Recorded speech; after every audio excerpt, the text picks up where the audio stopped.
Calista Kay Flockhart, professionally known as Calista Flockhart, is an American actress who was born on 11th of November in 1964.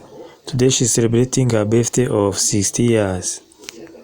She has won many accolades including Primetime Emmy Award for Outstanding Lead in Comedy Series, Golden Globe Award, Screen Guild Award, People's Choice Award, and she was nominated many times for different awards.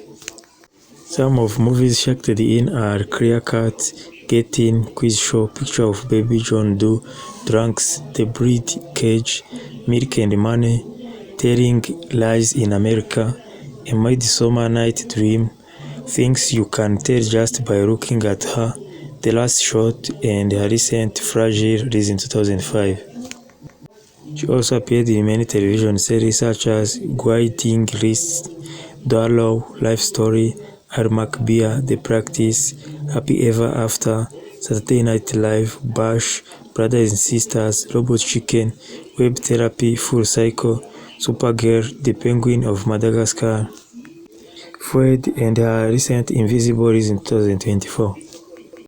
Wishing happy birthday to Calista Flockhart.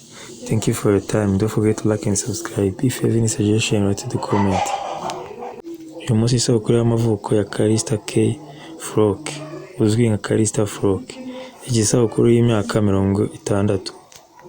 Zimwe muri filime yakinnyemo hari nka Quiz Show, Drunks, Milk and Money, The Bird Cage, A Midsummer Night Dream, Things You Can Tell by Just Looking at Her, The Last Shot, ndetse na Fragile ariyo aherukamo yasohotse muri 2005.